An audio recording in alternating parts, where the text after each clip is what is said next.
जय गुरुदेव, जय महाकाली। आप सभी साधकों का जय महाकाली साबर मंत्र विज्ञान के आपके अपने चैनल पर स्वागत है। विलासनी यक्षिणी सिद्धि सरल साधना है और प्रत्येक मनोकामना को पूर्ण करने वाली साधना है। इस साधना का प्रभाव है कि जब करेंगे तो पहले और दूसरे रोज में ही आपको या तो उसका एहसास हो जाएगा होने का या स्वप्न के माध्यम से वो दर्शन दे देती है। मतलब इसका प्रभाव ये है इस साधना का। तो आप समझ लीजिए कि इसकी सिद्धि भी जल्दी होती है। सरल साधना है, स्त्री पुरुष कोई भी कर सकते हैं। दैवी रूप में इसको सिद्ध कर सकते हैं, मित्र रूप में सिद्ध कर सकते हैं, प्रेमिका रूप में कर सकते हैं, अगर विवाहित नहीं है तो पत्नी रूप में भी सिद्ध कर सकते हैं। इस प्रकार इसकी सिद्धि की जाती है और ये प्रत्येक इच्छा को पूर्ण करती ही है। देखो, अलग अलग यक्षिणियाँ हैं, अलग अलग उनके कार्य हैं। कोई रसायन देती है, कोई रोग का नाश करती है, कोई शत्रु का नाश करती है, कोई मोहन शक्ति देती है, कोई धन देने वाली है। अलग अलग यक्षिणियाँ हैं, अलग अलग प्रभाव हैं, अलग अलग कार्य करती हैं, अलग अलग सिद्धि और आशीर्वाद वरदान प्रदान करती है। विलासनी यक्षिणी अनेक मनोकामनाओं को पूर्ण करने वाली है। आपके मन में जो भी इच्छा हो वो उसको पूरा करती है और एक बार नहीं बार बार करती है। इसलिए उसकी सिद्धि बहुत महत्वपूर्ण है। चाहे वो आपको प्रत्यक्ष ना भी हो तो भी आपने जिस इच्छित मनोकामना के लिए साधना की वो पूरी हो जाएगी। और चूंकि ऐसी साधना जो कि 1 या 2 दिन में ही अपने अनुभव करा देती है तो उसकी सिद्धि भी जल्दी होती है। एक बात अनुभव में आई, किसी का फोन आया, उन्हें अप्सरा प्रत्यक्ष हुई है और उन्होंने इसके 40 लाख मंत्र जप किए। अब 40 लाख मंत्र जब अनुष्ठान करोगे तो कोई भी शक्ति प्रत्यक्ष हो ही जाएगी, ठीक है। लेकिन वचन अभी भी नहीं हुए। क्यों नहीं हुए? क्योंकि उनको सही मार्गदर्शन नहीं है। तो मंत्र जप करोगे तो साधना तो प्रत्यक्ष ही जाएगी, सही मार्गदर्शन में करोगे तो उसकी वचन भी हो जाएंगे। हालांकि उनको सब प्रकार से लाभ कर रही है, जीवन आनंदित कर दिया है। चलिए विषय वस्तु पर आ जाते हैं। इस साधना को कैसे करना है? किसी भी नदी के तट पर यह साधना की जाती है। किसी नदी के तट पर आप अपना डेरा बना ले, चाहे तो अपनी कुटिया बना ले, या कोई मंदिर है तो वहाँ अपना नदी के तट पर अपना कलश स्थापना आदि कर लें। कमरा है तो कमरे में कर लें, वहाँ पे खुली जगह है तो खुली जगह में कर लें। उत्तर मुखी होकर बैठ जाएं। अगर नदी के बहाव के हिसाब से आपको अपनी दिशा चेंज करनी हो रही तो दक्षिण मुखी छोड़कर कोई भी दिशा करके मुख करके बैठ सकते हैं। पवित्रीकरण आचमन करके बैठे, पीले वस्त्र आसन रहेंगे। किसी भी शुक्रवार से साधना को शुरू कर सकते हैं।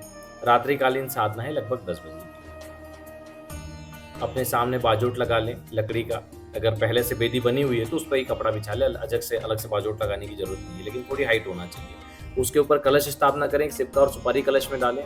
कुमकुम चावल से कलश के अंदर जल डाल के पूजन कर दें और ये भाव करें कि समस्त पवित्र नदियां और देव शक्तियां इसमें विराजमान हो। उसके बाद नारियल रखें। नारियल को चुन्नी जो होती है माता को चढ़ाने के लिए छोटी वाली, वो लपेट कर कलावा बांध दे और उसका पूजन करना है प्रतिदिन। सामने यक्षिणी यंत्र रखें, यक्षिणी यंत्र का पूजन कर दें। यक्षिणी माला या स्फटिक माला, यंत्र और माला दोनों प्राण प्रतिष्ठित हो, उसी से इसका जप करना है। पहले घी का दीपक प्रज्वलित कर लें। एक कांच रखे बड़ा सा, क्योंकि खुली जगह में जब करते तो हवा चलती है, तो ऊपर से कांच रखे ताकि दीपक उसको पहले ही भर दे कि घंटे 2 घंटे चल जाए। रात्रि 10 या 11 बजे के बाद ही साधना को करें। दीपक का पूजन कर दें, यंत्र का पूजन करें, स्नान करवाएं, यंत्र का पूजन करें और भोग में कोई अच्छी चीज लगाएं, जैसे रसमलाई हो गई, गुलाब जामुन हो गए, या फिर मेवा हो गया, रसगुल्ले हो गए, या इस टाइप की कोई चीज़ लगाएं जो ज़्यादा मीठी हो, ठीक है। या खीर भी लगा सकते हैं। और बाद में वो स्वयं ग्रहण करना है साधना के बाद। तो आपने क्या करना है? पूजन करना है। हाथ में जल लेके संकल्प लेंगे, मैं अपना नाम गोत्र बोले, विलासनी यक्षिणी सिद्धि करने जा रहा हूँ। अपनी कोई इच्छा हो तो वो भी बोल दें। अगर इच्छा पूर्ति के लिए कर रहे हैं तो वो बोल दें, और यक्षिणी की सिद्धि के लिए ही कर रहे हैं तो फिर आपको एक के बाद कई अनुष्ठान भी हो सकता है करने पड़ते हैं। एक में ही सिद्ध हो जाए तो बहुत अच्छी बात है, नहीं तो हो सकता है करने पड़े। और इच्छा की पूर्ति के लिए कर रहे हो तो सीधा इच्छा बोल दो तो वो शीघ्र हो जाए। आपकी किस्मत रही वो एरिया सुनसान है तो हो सकता है पहले ही अनुष्ठान में आपको हो जाए, क्योंकि इसके अनुभव तो 1-2 दिन में ही चालू हो जाते हैं, ठीक है। कोई भी शक्ति ऐसा निश्चित नहीं है कि वो कितने मंत्रों में सिद्ध होगी, लेकिन वो सिद्ध हो जाएगी अगर आप एक के बाद एक उसके अनुष्ठान लगातार कर रहे हो। आपने जल छोड़ दिया और संकल्प लेके जल छोड़ दिया, विलासनी यक्षिणी सिद्धि के लिए मैं यह अमुक साधना विलासनी यक्षिणी सिद्धि साधना कर रहा हूँ, जल छोड़ दिया। और फिर आप 1 माला गणेश मंत्र और 4 माला गुरु मंत्र का जप करें और उसके बाद विलासनी यक्षिणी के 31 माला मंत्र का जप करें। उसके बाद में पुनः 4 माला गुरु मंत्र का जप करें और 1 माला अंत में गणेश मंत्र का जप करें। और उसके बाद क्षमा प्रार्थना करके हाथ में जो जल लें और हमने जो गणेश मंत्र का जप किया है भगवान गणेश जी को अर्पण करते हैं, हमने जो गुरु मंत्र का जप किया है गुरुदेव को अर्पण करते हैं, हमने जो विलासनी यक्षिणी मंत्र जप किया है वो विलासनी यक्षिणी देवी को हम अर्पण करते हैं। छोड़ दो उसको जल को सामने। यही प्रोसेस रहेगी आपकी। यह 21 दिन की साधना है।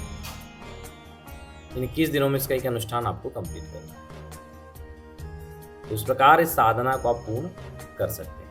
और इस साधना में अगर एकांतिक स्थान है तो प्रत्यक्षीकरण हो ही जाएगा। हो सकता है वचन एक बार में ना हो पाए, दूसरा अनुष्ठान भी करना पड़े, लेकिन जब साधक को प्रत्यक्षीकरण हो जाता है तो उसमें हिम्मत आ जाती है। जब वो शक्ति को देख लेता है तो उसमें हिम्मत आ जाती है कि अनुष्ठान को मैं और आगे बढ़ाऊंगा। तो इस प्रकार आप इस अनुष्ठान को पूरा कर सकते हैं। किसी भी अनुष्ठान को पूरा करने से पहले पीपल, नीम या बरगद के एक पेड़ या फिर तीनों को एक साथ त्रिकोणीय रूप में कहीं पर भी लगा देना चाहिए।